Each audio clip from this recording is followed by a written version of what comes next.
So I'll have the pleasure, good afternoon to everybody but one brave participant to whom it's very early in the morning.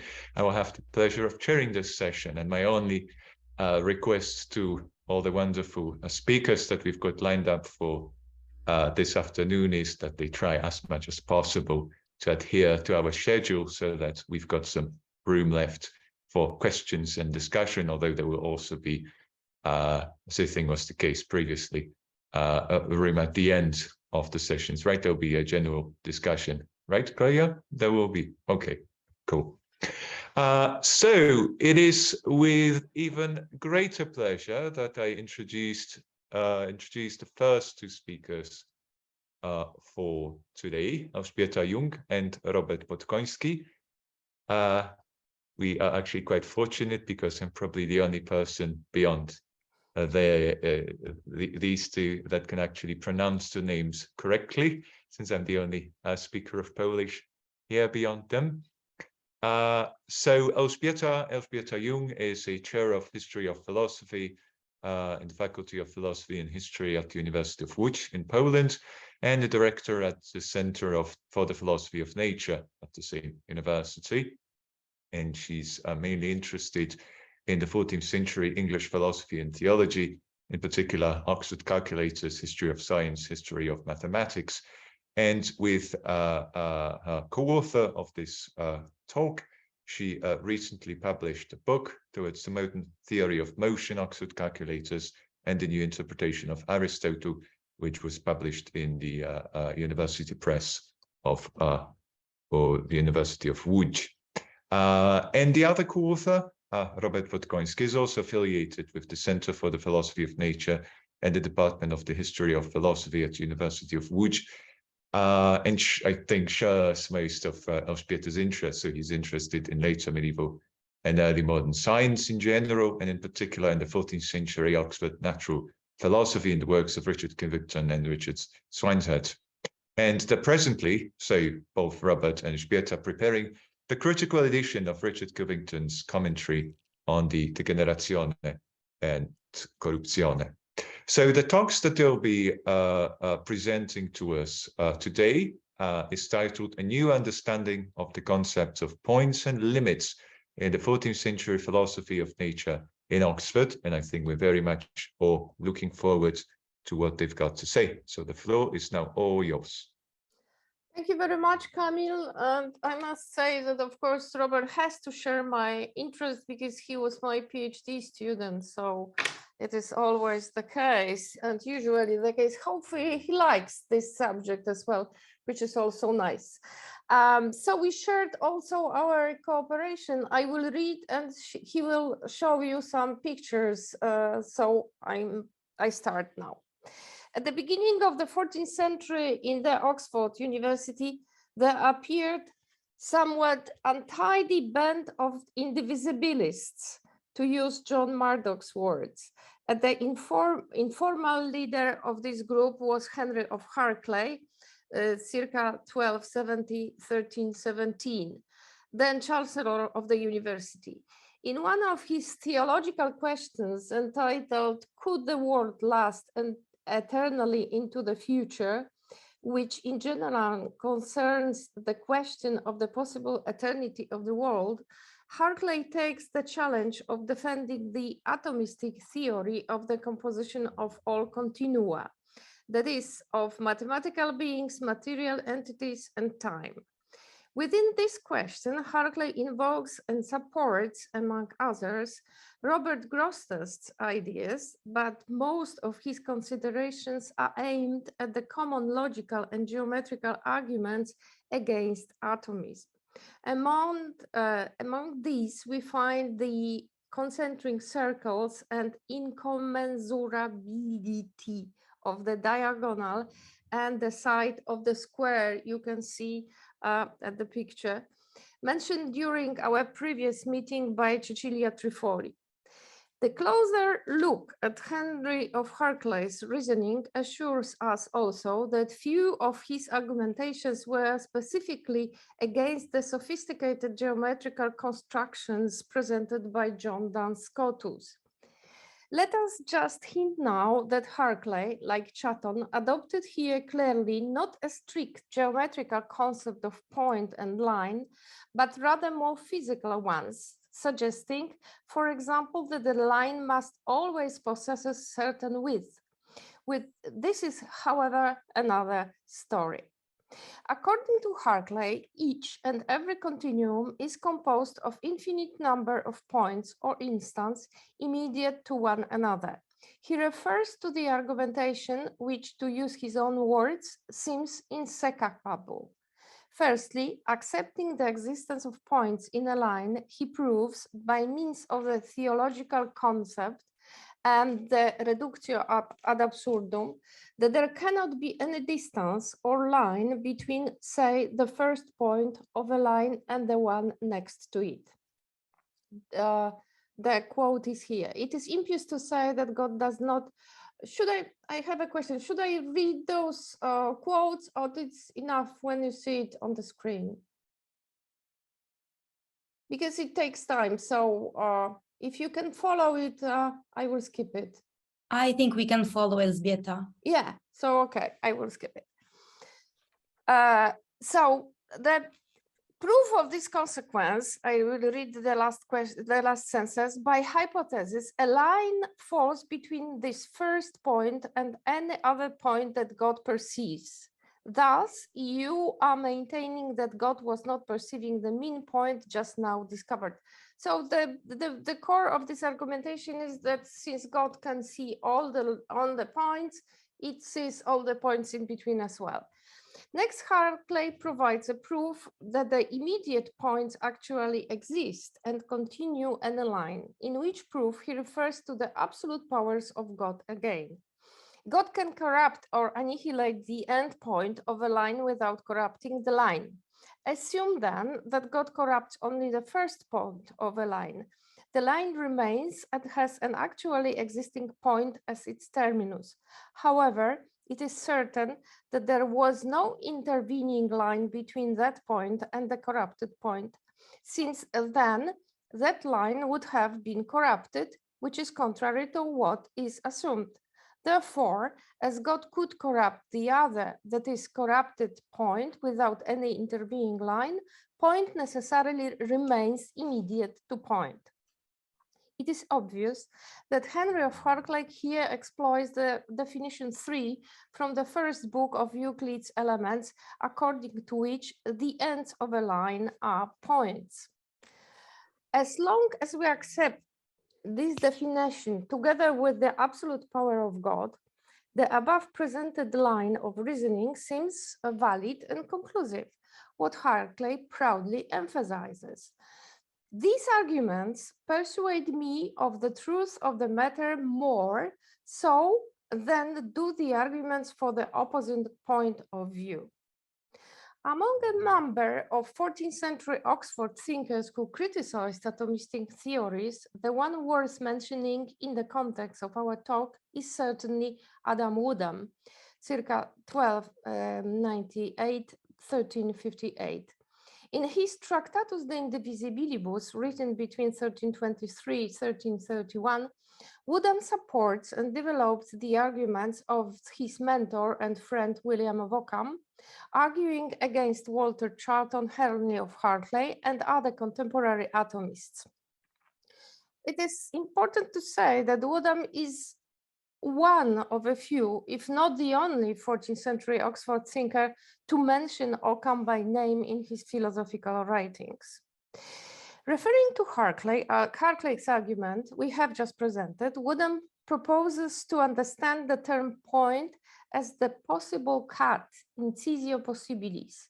If this term is taken in this meaning, he observes it is simply impossible to designate the point that is immediate to the first point of a given line.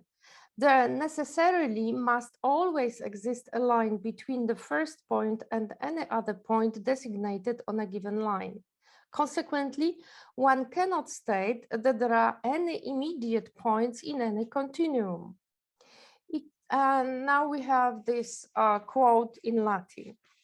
This ingenious revolutionary idea allows Woodham to preserve the fundamental assumption shared by Duns Scotus, Occam, and other medieval thinkers that between any 2 points there are infinitely many points.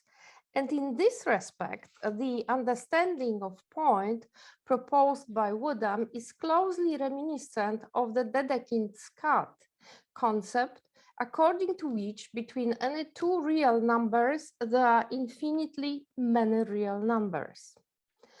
Adam Woodham's understanding of the point was ingenious, at least in the sense that compared to the Euclidean definition of a line limit, it is logically more coherent and avoids the consequences of Harclay's explanation of Euclid's definition.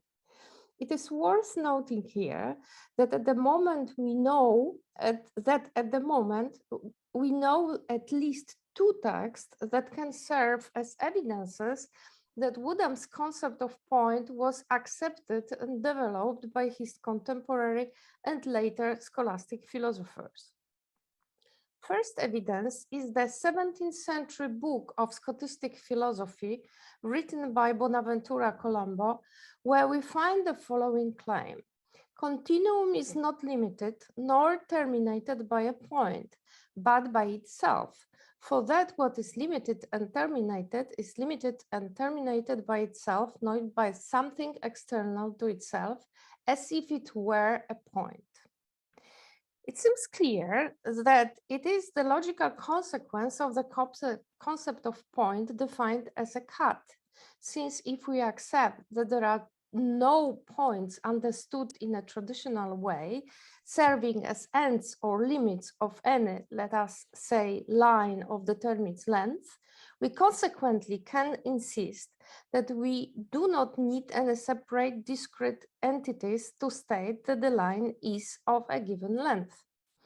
The second example we now would like to refer to is perhaps the most intensive and at the same time the most often criticized geometrical argumentation offered by Richard Kilmington, namely the construction of an endless infinite helix line.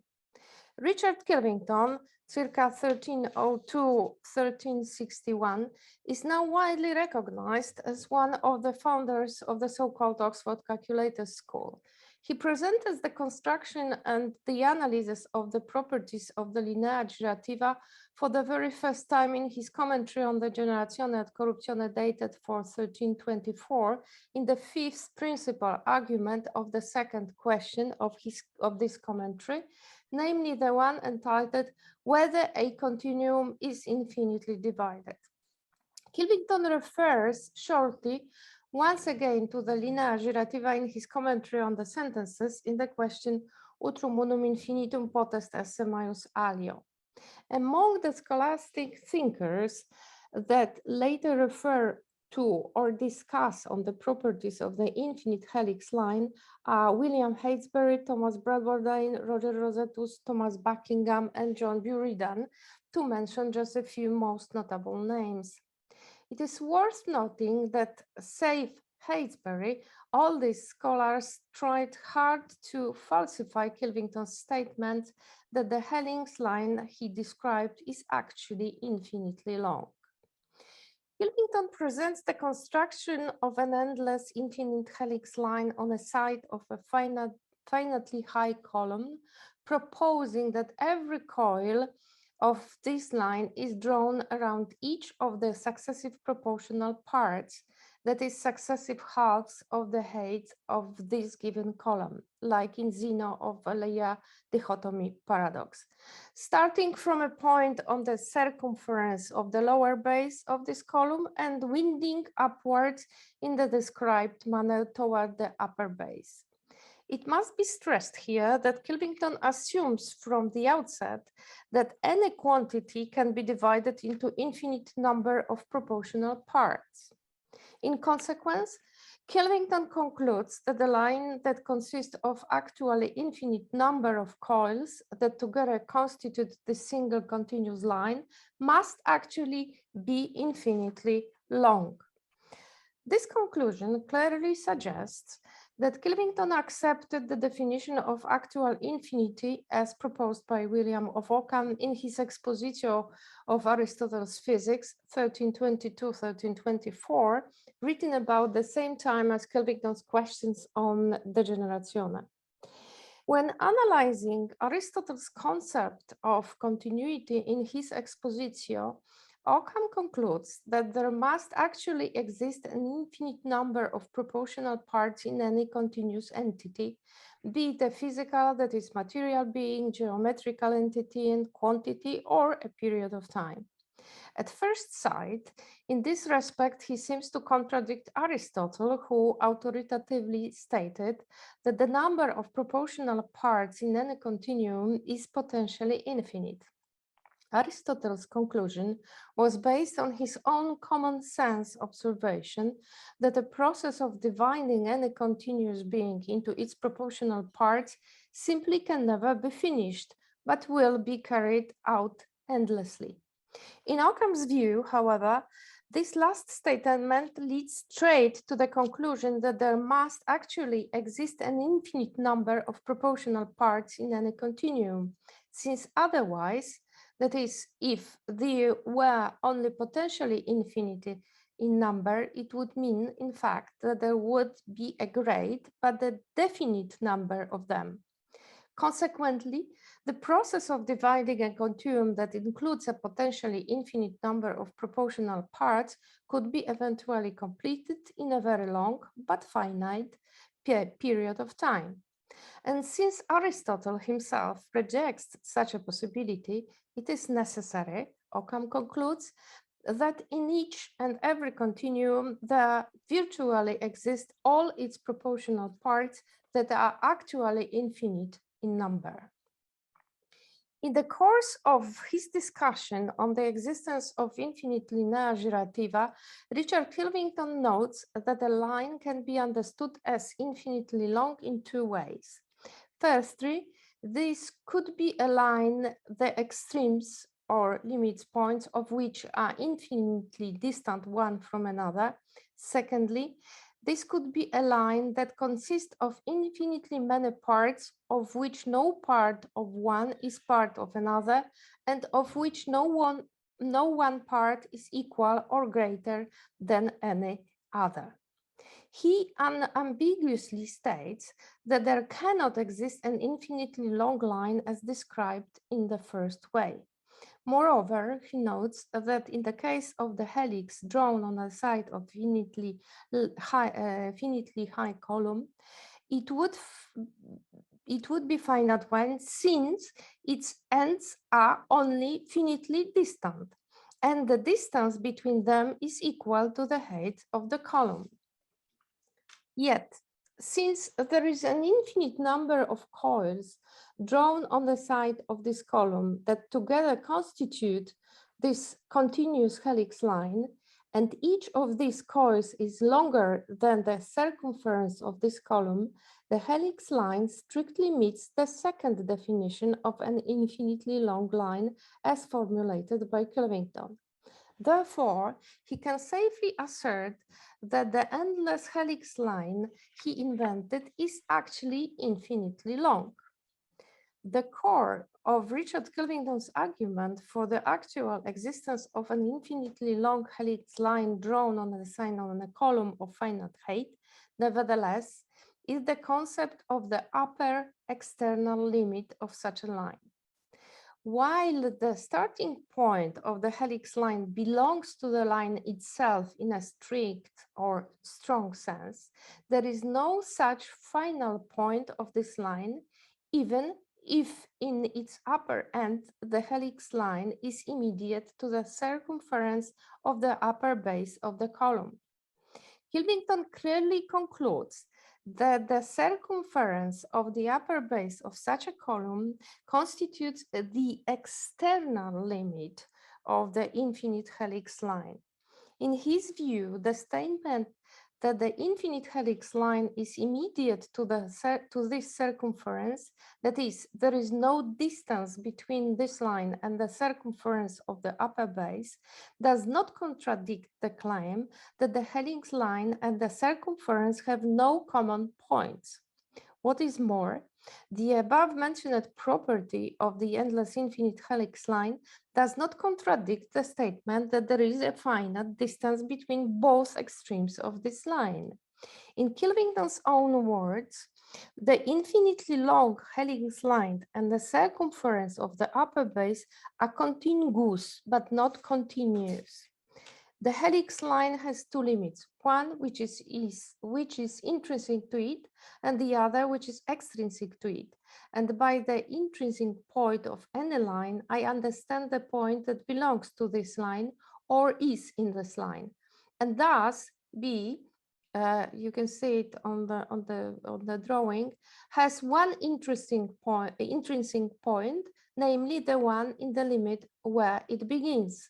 And by the extrinsic point, I understand the one that is immediate to some point, yet it is not belonging to this line, neither in it. Consequently, Kilvington concludes that there is no end point of the helix line, even though the whole line is drawn on the side of a column of finite height. In the context of this very talk, it needs to be re-emphasized that while analyzing the properties of the infinite helix line, Kilvington states clearly that this line actually is drawn on each and every proportional part of the given column, and at the same time that this line has no common points with the upper base of this column, approaching this base asymptotically, like on the picture. This means that the column which is determined with all the coils of the infinite helix line is in essence lacks its upper base. The novelty of Kilvington's proposal lies in the fact that when we take into consideration the same feature, that is the lack of the limit, with respect to the helix line, it means that it is infinitely long, while with respect to the column on the side of which this line is drawn, it means that the column is of a finite determinate height. It should be strongly emphasized here that Kilvington's original and unique concept of extrinsic limit is strictly mathematical, and as such contrasts with the most widespread Aristotelian concept of limits. For Aristotle and his adherents, there always must exist the last determinable point in each thing. Limit means the last point of each thing, that is the first point beyond which it is not possible to find any part, and the first point which every part is. At the same time, for Aristotle, the extrinsic limit of any being is its place, that is the ultimate surface of the surrounding body or medium. He maintains, when what surrounds then is not separate from the being, but is in continuity with it, the thing is said to be in what surrounds it, not in the sense of in a place, but as part in a whole.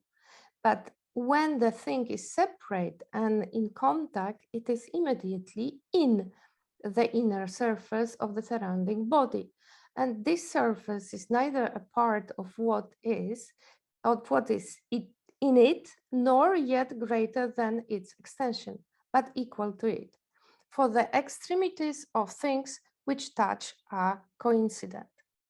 Thus, in the Aristotelian sense, such a limit belongs to the other body than that which is considered as limited. It is obvious then that Richard Kilvington's concept of infinite linea girativa cannot be imagined or properly defined on the basis of the principles of science as defined by Aristotle, where there is no room for such mathematical entities as a column whose upper base is the open extrinsic limit. Kilvington's conclusions bring to mind the mathematical concepts that are accepted nowadays. Like, for example, the statement that the infinitesimal fraction 0.999, I will not read it, equals 1. It is so, since as mathematicians explain it, there cannot be determined any difference between 0.99999 and 1. Still, from the common sense point of view, this example seems dubious. Analogically, according to Kilvington, there is no distance between the upper end of an infinitely long linear gerativa and the circumference of the upper base of the column on the side of which this line is drawn. Consequently, the distance between both limits of this helix line equals the height of the column, even though there is no last point of such helix line. What is more, if we cut a slice from the upper part of the column, no matter how thin, there will be a fragment of this helix line drawn on the side of it, and this fragment, in fact, will be infinitely long too. Richard Kilvington himself makes good and extensive use of this concept of extrinsic limit in his natural philosophical deliberations, namely in the context of his science of motion. The reformulation of Aristotle's equations of motion done by Kilvington in the terms of geometrical proportionality let him properly and consistently describe continuous deceleration from a given degree of speed down to rest or no degree of speed, where the state of the rest determines the extrinsic limit of a given motion, not being motion actually. Nonetheless, for most of the scholastic philosophers of the Middle Ages, Kilvington's concept of the extrinsic limit was too unintuitive to accept. Consequently, it can only be seen as a unique example of Kilvington's genius mathematical imagination. Similarly, the concept of point, as proposed by Adam Woodham, had been condemned to be forgotten from the outset in the context of scholastic philosophy, for which the authority of the great teachers, in this case of Euclid, was unquestionable. Thank you very much for your attention. Thank you very much, Elżbieta and Robert, for this fascinating talk.